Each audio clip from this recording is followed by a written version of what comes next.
Siguiendo con las bases de semiología cardiovascular, vamos a ver ahora la semiología venosa yugular. Aquí vamos a analizar tres puntos importantes: el pulso venoso, el llenado yugular y la existencia o no de colapso venoso inspiratorio. Empecemos con el pulso venoso.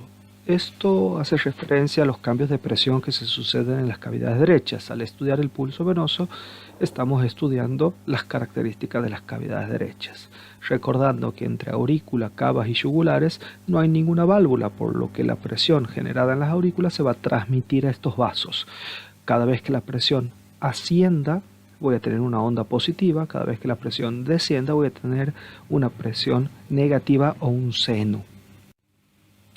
Entonces, el pulso venoso se observa con gran facilidad en el cuello con el paciente en posición correcta. Debe estar con la cabecera a 30 grados. Lo que más resalta en la observación del pulso venoso es el colapso o el seno X, que es negativo, es un descenso de presión. Y por eso le llamamos al pulso venoso negativo. Este pulso es visible y no palpable. Entonces, diferencias entre pulso arterial y pulso venoso. El pulso venoso expresa función del corazón derecho, el arterial expresa función del corazón izquierdo. El pulso venoso se ve y no se palpa, el arterial se palpa y se ve. El pulso venoso, la onda A está antes del primer ruido, es una onda pulsátil junto con el primer ruido, ¿sí? Es difuso, ondulante. El pulso arterial es claro y vigoroso. Tiene 4 ondas positivas y 2 negativas. El pulso arterial tiene solo una onda positiva, ¿sí? Cambia con la posición del paciente en base al plano flebostático. El pulso arterial no cambia. Desaparece si lo presiono, ¿sí? El pulso arterial no desaparece. Desciende con la inspiración profunda, y eso es normal, y tiene un reflujo hepatoyugular que no debe observarse si no es patológico. El reflujo hepatoyugular, ¿sí?, no altera el pulso arterial. El yugulograma o flebograma o pulso venoso tiene 3 ondas positivas, A, C, B, y 2 ondas negativas o seno, seno X, seno Y. La onda A es la expresión de la sístole de la aurícula derecha. Cuando la aurícula se contrae, aumenta la presión, esto se transmite a las yugulares y se ve como una onda positiva. La onda C es el inicio de la sístole ventricular. Entonces empieza el periodo isovolumétrico sistólico del ventrículo derecho. Las valvas aurículas ventriculares tienden a abombarse discretamente hacia arriba, hacia la aurícula, por lo que aumenta discretamente la presión en la aurícula, y eso se expresa como onda C, no siempre visible. Ahora, el ventrículo que está en periodo isovolumétrico sistólico ahora se contrae, eyecta. Entonces, ¿sí?, la presión ventricular aumenta, pero la aurícula se encuentra en diástole, por lo que la presión auricular desciende bruscamente. Esto coincide, como habrán visto, con la sístole ventricular. Entonces, pulso arterial, R1, choque de punta, y pulso venoso negativo son fenómenos sistólicos. La onda V implica que una vez que el ventrículo tuvo su sístole, las aurículas empiezan a llenarse a través de las venas cavas, y al llenarse la aurícula derecha empieza a elevar su presión, ¿sí? Justo en el pico máximo de la onda V, ¿sí?, la presión auricular supera la ventricular, así que las aurículas se vacían hacia el ventrículo, así que el seno I es llenado ventricular rápido por efecto de la gravedad, y después viene la sístole auricular que termina de llenar el ventrículo, y el ciclo da comienzo nuevamente. Entonces, onda A, sístole auricular, ¿sí?, el seno, la onda C, ya dijimos que es ese periodo isovolumétrico sistólico. Aquí tengo el primer ruido cardíaco, y aquí viene la sístole del ventrículo, donde veo el seno X, que es lo más llamativo de todo el yugulograma. Después se empiezan a llenar la aurícula a través de la cava. Tengo el segundo ruido, diástole ventricular, llenado ventricular rápido, ¿sí?, y luego nuevamente la sístole de la aurícula. ¿Sí? Entonces ahí están todas las características del yugulograma y entendemos por qué se llama pulso venoso negativo. ¿Cómo se observa semiológicamente? Bueno, si uno pone un catéter dentro de una vena yugular va a poder ver todas las características del yugulograma, pero no se ve así claro. Lo que se va a ver es, esto es un latido, y si el paciente está a 60, 70 u 80 por minuto, uno lo que ve es esto, y debe intentar, junto con un electrocardiograma, intentar identificar, ¿sí?, cuál es el componente que uno quiere estudiar. Entonces, por ejemplo, en esta simulación, ¿sí?, se puede ver cómo se ve un yugulograma, ¿sí?, con un pulso arterial, y pueden ver estos descensos, ¿sí?, son básicamente el seno X.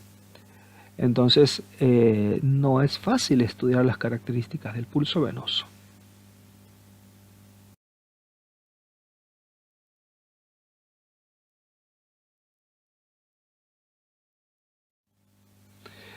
¿Cómo se observa en un paciente sin monitor?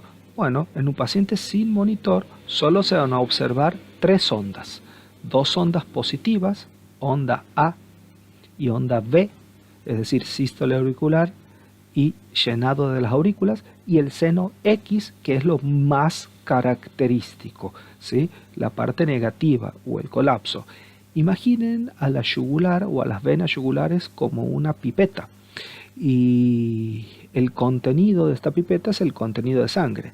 Cada vez que el contenido se eleva, tienen una onda positiva. Cada vez que el contenido desciende, tienen una onda negativa o un descenso. Es eso lo que se ve en las yugulares. Sí. Entonces van a ver en forma semiológica la onda B, la onda A y el seno X, que es lo más característico. Se ve así. ¿Sí? Y después podemos ver cómo se mueve intentando no confundirse con el latido arterial, ¿no? Entonces se puede ver cómo tiene 2 ascensos y un descenso, 2 ascensos y un descenso, ¿sí? Lo más importante es el descenso, ¿sí?, que es el pulso negativo. Entonces el pulso venoso expresa función de la aurícula derecha. Si la aurícula derecha pierde su función, como sucede en la fibrilación auricular, no hay sístole y diástole, desaparece el pulso venoso. ¿Sí? Entonces, ante la fibrilación auricular hay ausencia de onda A porque no hay sístole. ¿Sí? Entonces yo podré ver mi paciente con su ingurgitación yugular, si la tuviese, pero no se mueve. Entonces no hay pulso venoso, porque hay falta de función auricular.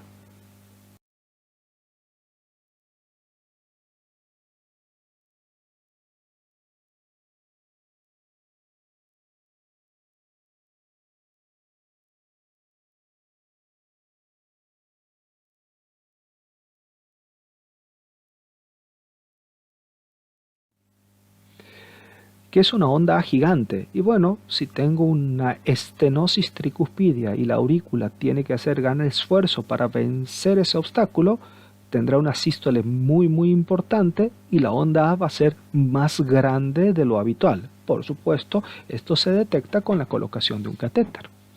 ¿Sí? La onda A en cañonazo es cuando hay un bloqueo auriculoventricular, es decir, la aurícula late a una frecuencia y el ventrículo totalmente descoordinada con la aurícula, por lo que en algún momento ambas sístoles, auricular y ventricular, puede coincidir, y lo que va a suceder es que al no poder eyectar sangre hacia el ventrículo, la va a eyectar hacia las yugulares y se ve una onda A extremadamente grande.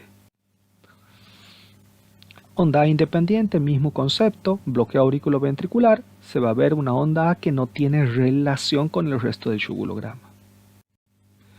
¿Qué pasa con el seno X? El seno X es justamente negativo y le da las características de pulso venoso negativo. Ante la presencia de una insuficiencia de la válvula tricúspide, al eyectar el ventrículo, no solo eyecta sangre hacia el sistema pulmonar, sino también en forma retrógrada hacia la aurícula derecha. Esto va a hacer que en el momento que la presión debería descender, aumenta. Y el pulso no solamente es positivo, el pulso venoso, sino que se hace palpable. Eso se llama pulso venoso arterializado. Y esto puede coexistir con un latido transversal o latido hepático. Aquí podemos ver, ¿sí?, cómo el pulso venoso, ¿sí?, está arterializado o es positivo. Esto, les vuelvo a repetir, no es normal y es expresión de insuficiencia tricuspidea.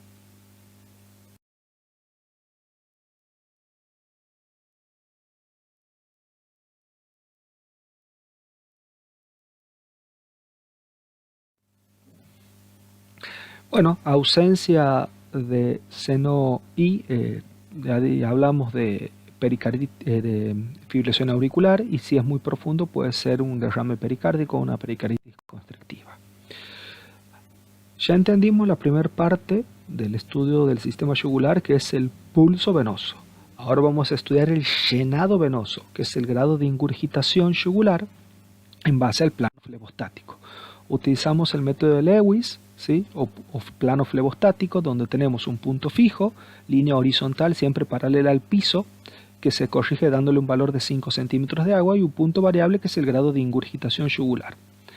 Entonces, el plano flebostático, en este caso, estaría cuarto espacio intercostal por línea paralela al piso, en este sentido, y a ese plano, donde la presión en la aurícula es cercana a cero, le damos 5 centímetros de corrección, que es la distancia que hay hacia el ángulo de Lewis, ¿sí?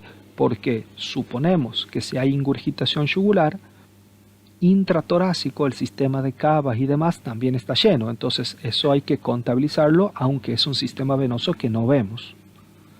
Entonces, plano flebostático, corregimos con 5 centímetros hasta el ángulo de Lewis y medimos el grado de ingurgitación de la clavícula hacia arriba. Si este paciente tiene 3 centímetros o 2 centímetros de ingurgitación más 5 intratorácico que no vemos, tiene 7 centímetros de agua de presión venosa central.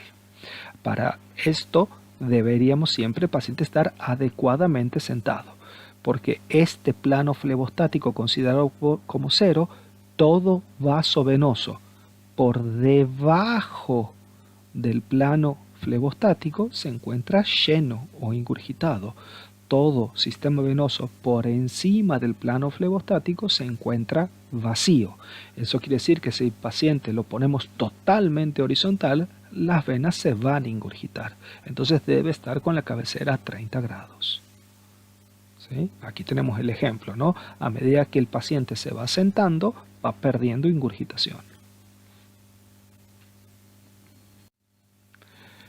Causas de aumento o de ingurgitación yugular: insuficiencia cardíaca derecha o insuficiencia global, derrame pericárdico que no permite la evacuación de las yugulares, compresión de las venas cavas, por ejemplo, por un linfoma.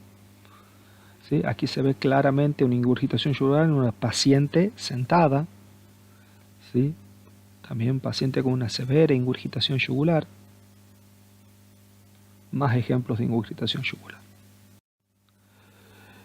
El tercer punto que tenemos que ver en la yugular es la existencia del colapso inspiratorio. Y el colapso nos habla de una adecuada función sistólica y diastólica del corazón. Cuando el paciente inspira, aumenta la presión negativa dentro del mediastino, se genera este efecto de succión y se vacían todos los vasos mediastinales, incluyendo las venas yugulares, dentro de la aurícula derecha.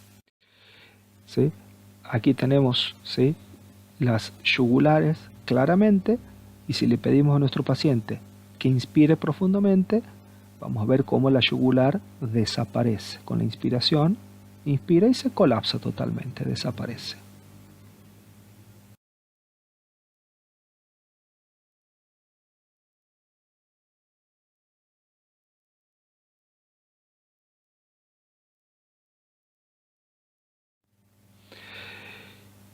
El pulso venoso paradojal en realidad no es una alteración del pulso venoso, sino es una alteración del llenado venoso. Dijimos que con la inspiración profunda deben vaciarse o colapsarse las yugulares.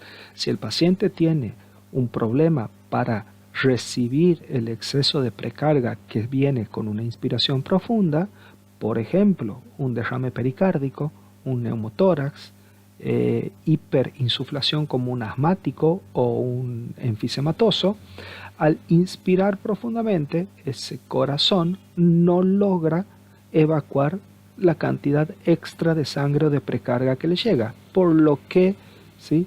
no se vaciarán las yugulares y no habrá colapso inspiratorio o incluso las yugulares pueden ingurgitarse más. Esto se conoce como signo de Kussmaul o pulso venoso paradojal. Aquí se ve en la paciente con respiración normal. Aquí empieza en la inspiración y se ve cómo empieza a ingurgitarse y en inspiración máxima hay una ingurgitación total. Aquí podemos ver un paciente, ¿sí?, que inspira y las yugulares no se mueven. Esto, ¿sí?, incluso se ingurgitan un poco más. Esto es claramente signo de Kussmaul, pulso venoso paradojal. Y aquí tenemos otro ejemplo sumamente gráfico. Inspira y hay una gran ingurgitación durante la inspiración.